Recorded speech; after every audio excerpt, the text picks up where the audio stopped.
사랑하는 우리 부민 로고스 대학부 청년 지체들 반갑습니다.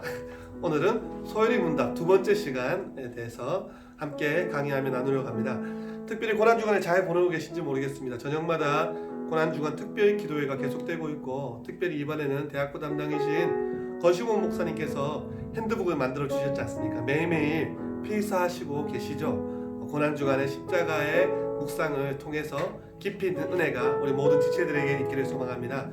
소요리 문답 강의에 앞서서 오늘은 고난주간이라서 특송을 하고 그렇게 했으면 좋겠습니다. 제목은 기록할 수 없는 사랑이라는 곡인데요. 저 혼자 하기가 제가 감당하기 너무 힘들어서 부목사님 두 분을 앞으로 모시도록 하겠습니다. 옆으로 와주세요. 네. 꽉 차는 것 같죠? 고난주간 특별 기도회 때마다 저녁마다 함께 싱으로 섬겨주시는 건시봉 목사님, 김민재 목사님입니다. 혹시 오해하실까봐 제가 힘으로 나이로 이렇게 억지로 하자고 한 것이 아닙니다. 결코 아닙니다. 오해하지 말아주시고, 이분들이 워낙 찬양을 좋아하시기 때문에 함께 봉사해 주시기로 하셨습니다. 이 시간을 빌어서 특별히 지금 아름다운 반주가 나오고 있지 않습니까? 우리 김경희 전도사님 또 옆에 섭외를 했습니다. 얼굴 나오시기 굉장히 부끄러워하시는 분이시라서요, 피아노 소리만 드리는 걸로 하도록 하겠습니다. 자, 기록할 수 없는 사랑이라는 곡을 함께 찬양하고 특송하고 소요리 문답 들어가도록 하겠습니다.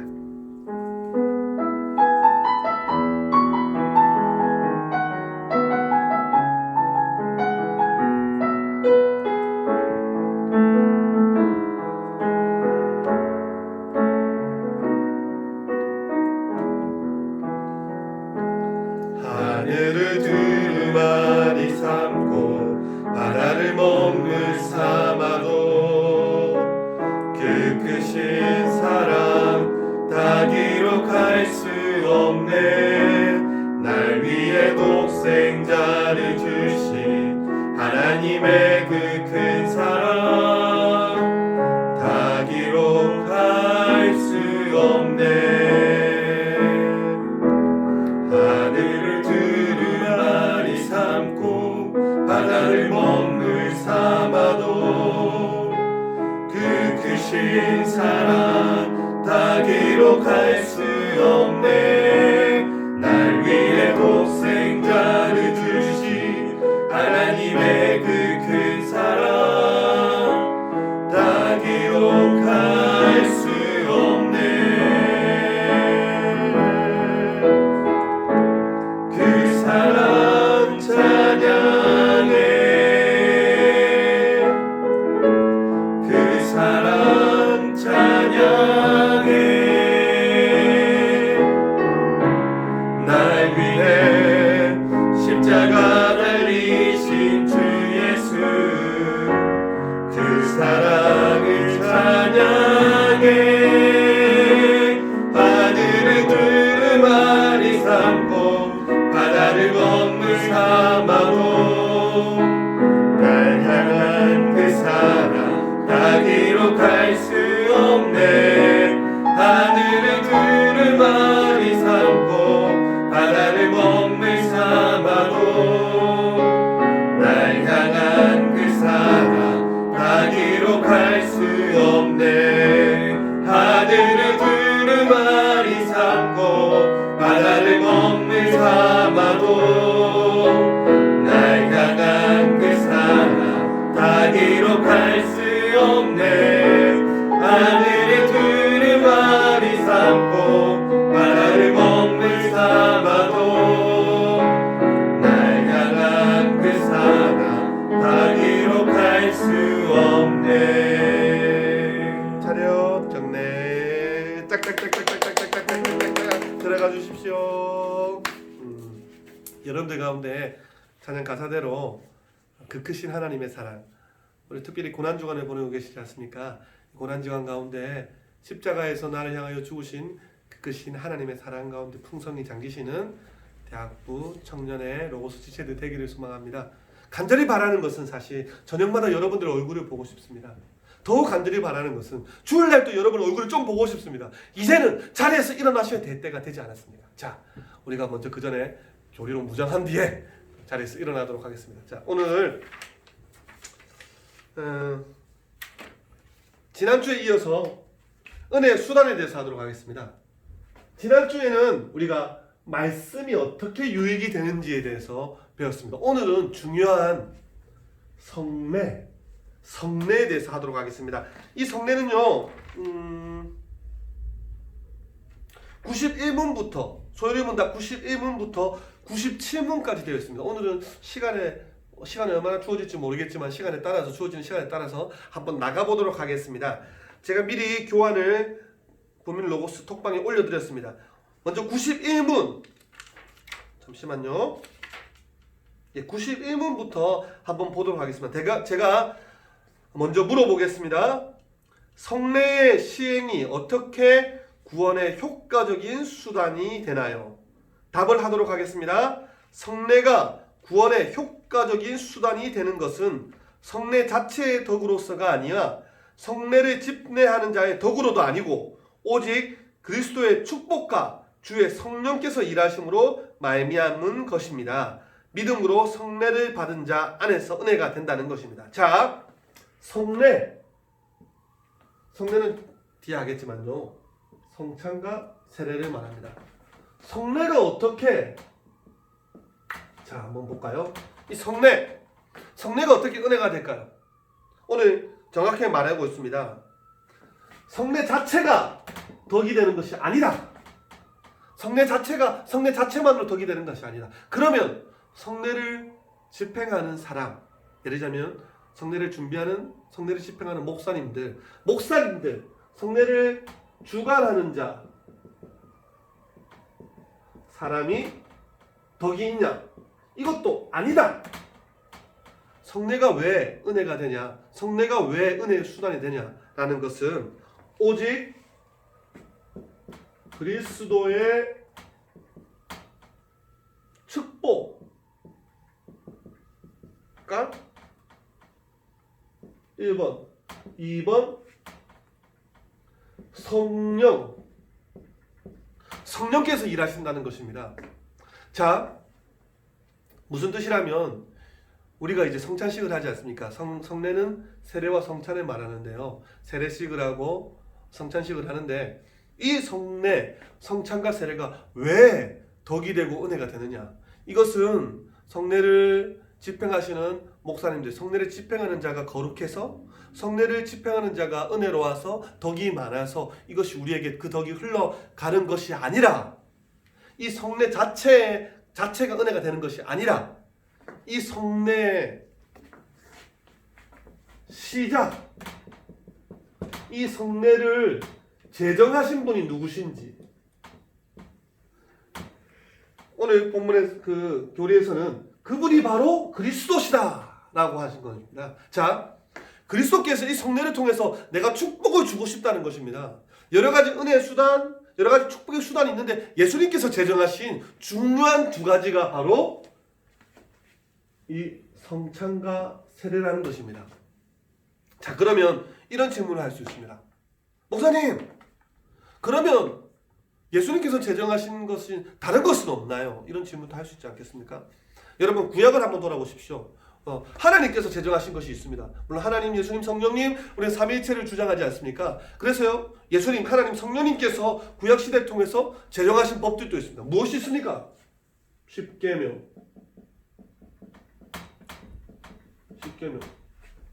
율법. 여러분, 잘 알다시피 이스라엘 백성들 있지 않습니까? 지금 유대인들은 십계명과 율법에 있어서는 확실하게 지킵니다. 물론 이들에게는요, 신약의 예수 그리스도가 메시아가 직접적으로 은혜로 다가오질 않죠. 하지만 십계명과 율법, 이 구약의 하나님께서 지금 이 말은 오해하지 마십시오. 구약의 하나님과 신약의 하나님이 다르다라는 것은 아닙니다. 그러나 저들은 구약만 붙잡고 살지 않습니까? 근데 구약에서 말하는 십계명 율법만을 가지고 지키고 살아가는 유대인들, 전 세계 경제권의 10%를 유대인이 자주우지한다고 하지 않습니까? 상위 10%를. 그만큼 복을 받았다는 것입니다. 하나님께서 명령하신 것만 붙잡고 살아도 사실 복을 받는다는 것입니다.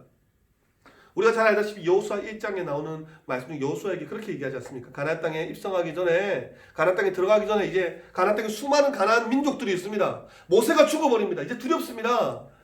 60만 대군의 이스라엘 민족들을 출애굽시킨 그 위대한 지도자 모세가 죽고 여호수아가 그 모세의 뒤를 이어받습니다.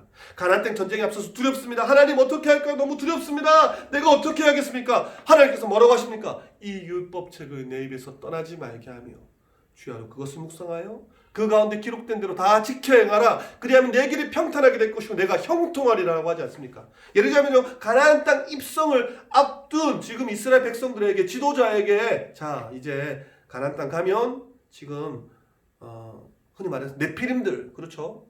군사들이 있을 것이다. 거인들이 준비하고 있다. 너희도 이제 힘을 좀 길러야겠다. 하루에 팔굽혀펴기 기도 한 30개 하고요, 윗몸 일으키도 한, 제가 요즘 저녁마다 그렇게 하고 있습니다. 살을 빼기 위해서. 여러분, 싸우기 전에, 준비하기 전에 그렇게 좀 힘을 길러라. 강야에서 너희 보니까, 강야에 보니까 무기가 없어. 너희가 가나안 땅에서 전쟁을 했는데 칼이 없어. 칼도 좀 이제 준비를 하고, 이렇게 말씀해 주시는 것이 아니라 하나님께서 말씀하시는 것은 내 율법, 내 명령, 내 말씀은 그대로 지키고 순종하면 내가 형통하게 되고 평탄하게 될 거야. 가나안 땅에서 너의 영적인 모든 전쟁들을 승리하게 될 거라고 약속하시는 것입니다. 여러분, 기억하십시오. 말씀대로 순종하시기만 하면요, 우리가 배는 교리 안에서 하나님께서 명령하신 순종들을, 우리가 명령하신 것들을, 율법들을 우리가 순종하기만 하면 사실은요, 여러분의 삶 가운데서 이미 형통하시고 평탄하게 될 것입니다. 아유, 목사님, 왜 저는요 하나님의 도우심을 맛볼 수 없습니까? 여러분, 정말 말씀대로 순종하고 계십니까? 우리의 소견은 옳은 대로 살아가고 있지는 않습니까? 여호수아서에 보면요, 딱 한 가지 전투가 실패합니다. 그것이 무슨 전투입니까? 아이성 전투입니다. 아간의 실수로 인해서. 여러분, 여호수아서는요 승리의 장입니다. 승리밖에 없어요. 근데 유일한 하나, 불순종으로 인해, 여호와의 말씀에, 명령에 불순종으로 인해. 여러분, 그 전리품들을 취하지 말라고 하신 말씀은 미리 전에 하신 말씀입니다. 예를 들자면 아간이 하나님께서 명령하지 않은 것에 대해서 불순종한 것이 아니라 이미 명령하신 율법에 대해서 불순종한 거예요. 불순종하니까 개인만 망하는 것이 아니라 국가도, 공동체도 피해를 입는 것입니다. 여러분, 말씀에, 율법에 순종할 때 하나님의 은혜가 있습니다. 자, 좀 센 것 같죠? 우리 오늘 성찬과 세례를 하고 있는데요, 이 성찬은요, 성찬과 세례는 오직 그리스도의 축복입니다. 예수님께서 제정하셨기 때문에 주님께서 이것을 통해서 축복을 주시겠다. 예를 들자면 이것을 만드신 분이 내가 이것을 통해서 축복하겠다라고 주신 것이, 귀한 표가, 그 은혜 수단으로 주신 것이 성례라는 것입니다. 그리고요, 이건 역시 아까 말했지만요, 주관하는 사람의 덕이 아니라 성례 자체에 덕이 있는 것이 아니라, 예를 들자면 여러분, 성찬할 때 우리가 떡과 포도주를 먹지 않습니까? 그 떡과 포도주가 갑자기 막 거룩해지는 것은 결코 아닙니다. 이것은 우리 가톨릭에서 말하는요, 성당에서 말하는 하체설과 조금 비슷한 이유가 있습니다. 하체설은 어떻습니까? 가톨릭에서 말하는 하체설은 성찬에 참여할 때 이 떡과 포도주가 정말로 예수님의 살과 피로 변한다고 생각하고 있습니다. 아닙니다. 그것은 우리는요, 이것을 상징하면서, 이 통해서 십자가 달리신 예수님의 피가, 사흘과 피를 기억하면서 그 가운데 주시는 은혜가 있다고 생각하는 것이 하체설과 좀 다른 것입니다. 자, 이것이 어떻게 된다? 성령께서 주관하신다는 것입니다. 그러니까 이 은혜는요, 사람이 만들어내는 성찬식이 거룩하고 성찬식이 위엄이 있고, 예수 나를 위하여 십자가를 지되, 이런 찬양들 있지 않습니까? 성찬식을 하면 하는 찬양들, 나의 죄를 회개하는 그 회개 기도, 이런 것들이 막 거룩해서 은혜가 된다는 것이 아니라, 이 성찬을 통해서 예수님께서 내가 축복해 주겠다, 이 성찬을 통해서 성령께서 은혜를 주겠다라고, 하나님의 전적인 은혜의 수단이 이 성례라는 것입니다. 어떤 사람에게? 믿음으로 성례를 받는 사람에게. 자, 그러니까 여러분, 만약에요, 성찬식에 딱 나와서 여러분 믿는 것입니다. 하나님, 예수님, 내가 죽어야 돼 더 십자가에 나 대신 죽으셨군요. 주님의 살과 피를 기념하며 그 은혜로 들어갑니다. 이것이 나에게 은혜가 될 줄 믿습니다. 라는 그 믿음으로 성찬에 참여하는 자에게 하나님께서 성찬을 통해서 은혜를 주시겠다고 하는 것입니다. 자, 이 교환에 잘 나타나 있습니다. 교환 한번 볼까요? 교환은 225쪽인데요. 자, 한번 쭉 읽어보겠습니다. 성례가 구원의 효과적인 수단이 되는 이유는 성례들 자체에 어떤 능력이 있어서가 아니라, 또한 성례를 거행하는 분이 엄청 경건해서 그분이 성령의 능력이 있어서 그런 것이 아니라 오직 그리스도께서 복을 주셔서 가능한 것입니다. 이 성례를 제정하신 분이 그리스도이시기 때문에 우리의 구원은, 우리에게 받는 은혜는 오직 그리스도께 달려 있다는 것입니다. 자, 한번 넘겨보도록 하겠습니다. 자, 성례의 성자는요, 거룩할 성자입니다. 그럼 왜 거룩할까요? 요리문답은 이것이 다른 이유 때문에 거룩해지는 것이 아니라, 계속 반복해서 말합니다. 그리스도께서 친히 세우셨기 때문에 그 자체가 거룩하다는 것입니다. 뭐 좀 거룩한 사람이 세운 것이 아니라, 우리들이 뭐 이것을 통해서 뭔가 받아보자, 은혜를 받아보자라고 사람이 세운 것이 아니라, 거룩하신, 유일하게 거룩하신 예수 그리스도께서 제정하신 것이기 때문에 그 자체가 거룩하다는 것입니다. 그래서요, 이 성례는요, 시작전부터가 다른 것입니다. 시작전부터가 예수 그리스도께서 시작하신 거기 때문에 시작전, 출발전부터가 다른 것이 이 성례인 것입니다. 예를 들면 교회 절기들 보십시오. 뭐 추수감사절, 뭐 부활절, 성탄절, 이런 날들이요, 다른 날보다 거룩한 날인 것처럼 오해하면 안 됩니다. 평소 사실 주요 중에 하나인 것입니다. 뭐 왜냐, 이런 부분들은 사실 우리 인간들 쪽에서 만들어진 날입니다. 주요 중에 하나로 우리가 기념해서 지키는 거예요. 하지만 이 성찬, 성례는요, 그리스도께서 직접 제정하셨다는 것입니다. 그렇기 때문에 이런 부분들을 조금 구분할 필요가 있다는 것입니다. 자, 시간이 좀 갔지만요, 그래도 91문을 한번 읽어드리겠습니다. 91문입니다. 성례란, 92문 읽어드리겠습니다. 방금 전에 91문 했고 92문 읽어드리겠습니다. 성례란 무엇인가? 답입니다. 성례는 거룩한 예식인데, 그리스도께서 제정하신 거룩한 예식인데, 지각할 수 있는 표식들에 의해 그리스도와 새 언약의 유익들이 다시 나타나고 인쳐지고 적용되는 것입니다. 라고 하였습니다. 성례란 무엇인가? 성례란 무엇인가? 거룩한 예식. 그리고 이거 누가 제정하셨다고요? 그리스도께서. 그런데 이것이 표식이라고 합니다. 표식. 사인이죠. 사인. S-I-G-N. 맞습니까? 예. 권 목사님께서 고개를 끄덕여주고 계시는 사인. 표식이라는 것입니다. 표식이 무엇입니까? 드러난다는 거죠. 그러니까 눈에 보이지 않는 것이 아니라, 성례는요, 우리에게 눈에 보일 수 있도록 은혜를 주시기 위한 특별한 것이라는 것입니다. 예를 들자면 성령님의 운행하심 눈에 보입니까? 잘 안 보입니다. 그러나 이 성례, 세례와 성찬은 그리스도께서 우리 가운데 눈에 보일 수 있도록, 이것은 내가 제정했어, 이것은 내가 너희에게 은혜를 주기 위해서 만들었어, 자 이것으로 와, 세례와 성찬으로 나와 라고 주님께서, 자 눈에 보이는 은혜를 누리고 싶어? 그러면 세례를 받아. 눈에 보이는 은혜를 누리고 싶어? 그러면 성찬에 참여해라고 초청하시는 것입니다. 그래서요, 여러분, 참, 여기 중요한 것이, 이것을 통해서 무엇이냐? 유익. 결국 이 성찬과 세례는 우리들의 신앙생활에 아주 유익이 된다는 것입니다. 여러분, 가끔씩 그런 생각하지 않습니까? 직분을 받거나 교회에서 무슨 활동들을 하면요, 그것이 우리의 발목을 잡고 있는 쇠사슬처럼 무겁게 느껴질 때가 있지는 않습니까? 그러나요, 하나님은 결코 그렇지 않습니다. 하나님은 결코 우리를 얽매이기 위해서, 우리를 올가매기 위해서 우리를 힘들게 하시는 분이 아니십니다.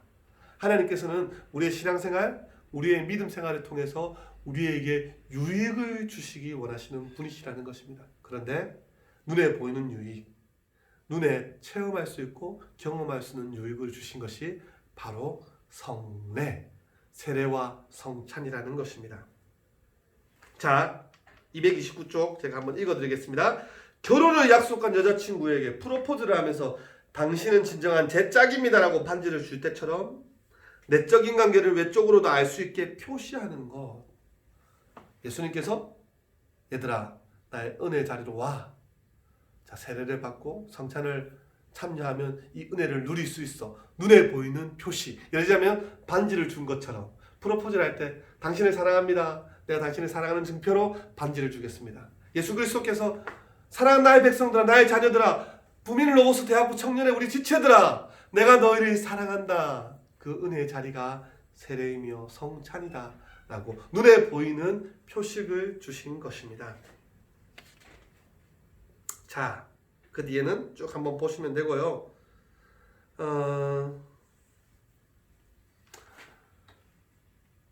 느끼실 겁니다. 그럼 우리가 세례와 성찬을 얼마나 지금까지 쉽게 생각해 왔는지. 저는 그런 기억이 납니다. 예전에는요, 세례를 받기 위해서는 성경을 꼭 일독을 하여야 했습니다. 요즘도 그렇습니다. 사실은 학습을 받기 위해서는 신약을 일독을 해야 됐고, 세례를 받기 위해서는 성경을 일독을 해야지 세례를 받을 수 있습니다. 어떤 교회는 이 학습과 세례 공부 시간을 6개월씩 두는 교회도 있습니다.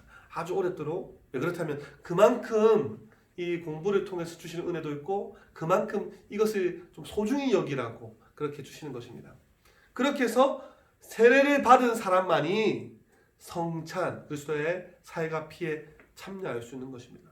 우리는 너무 쉽게 이 은혜에 대해서 흔히 말해서 그냥 세례 받는 것, 성찬에 참여하는 것, 믿음 없이 그냥 살과 피를 기념하면서 먹는, 이것은 아무 유익이 안 된다는 것입니다. 그래서요, 실제로 성찬 그렇다고 뭐 예수님의 살과 피가 실제로 피와 포도주와 떡이 되는 건 아니지만요, 그렇게 합니다. 일주일 동안 만약에 지은 죄가 있다, 마음에 꺼림칙한 것이 있다, 그러면 성찬에 참여하지 말라고 합니다. 그것은 덕이 되지 않기 때문입니다. 그래서요, 어떻습니까? 성찬에 참여하기 전에는 자신의 죄를 회개하고 참여하는 것입니다.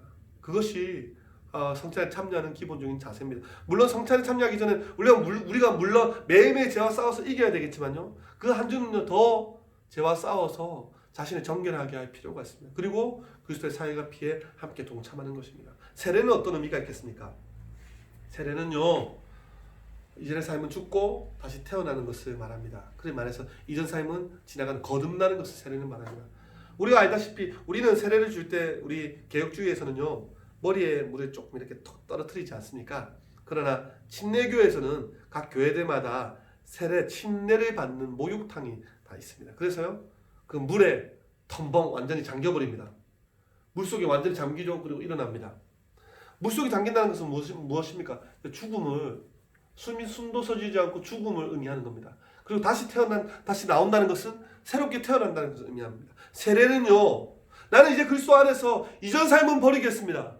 주님 앞에 새롭게 태어나겠습니다라는 거듭남의 증표인 것입니다. 그래서 세례는 정말 소중한 것입니다. 그래서 세례를 받으신 분들은 이전의 삶에 대해서 돌이키고 회개하고 새롭게 주님께 살아가려고 노력하는 모습이 필요합니다. 그리고 세례를 받으신 분들은 그리스도의 살과 피에 참여할 수 있습니다. 자, 한 가지, 그러면 시간이 벌써 많이 가서요, 한 가지만 더 몇 분 정도 갔죠? 23분 갔습니다. 예, 감사합니다. 한 가지만 더 짚어보겠습니다. 이 세례와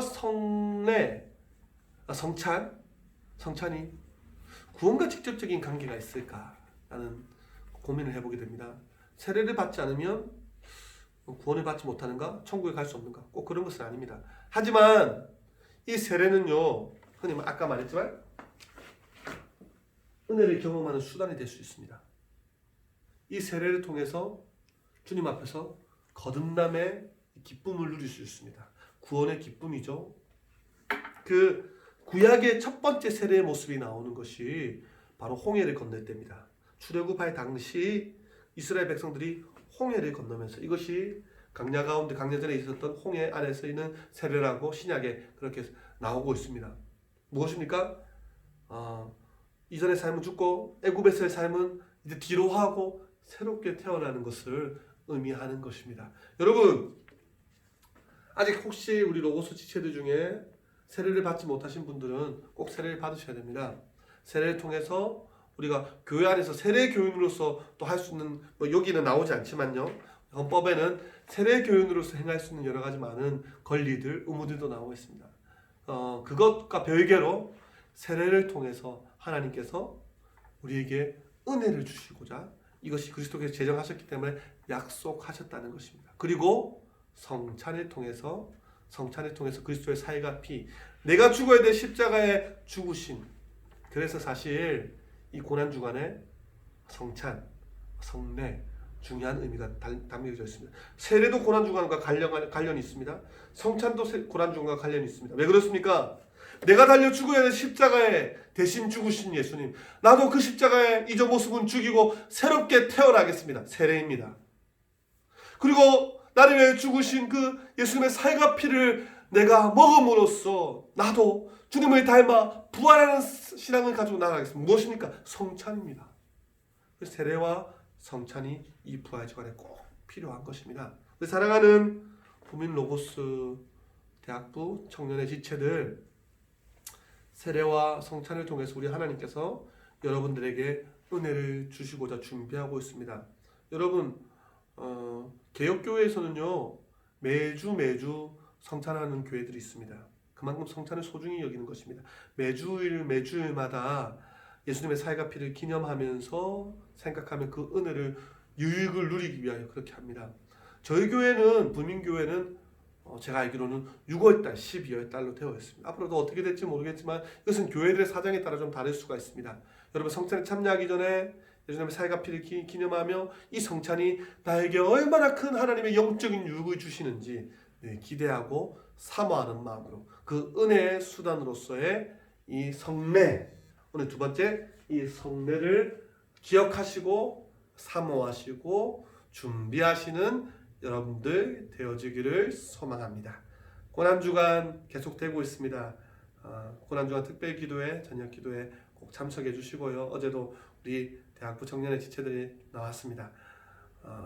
몸이 불편하신 분들은 집에서 온라인으로 할 수 있지만 다른 분들은 함께 참석해서 함께 기도하고 찬양하고 말씀을 통해서 새 힘을 얻는 귀한 고난주간의 은혜가 우리 가운데 임해지는 귀한 우리 지체들 되기를 소망합니다.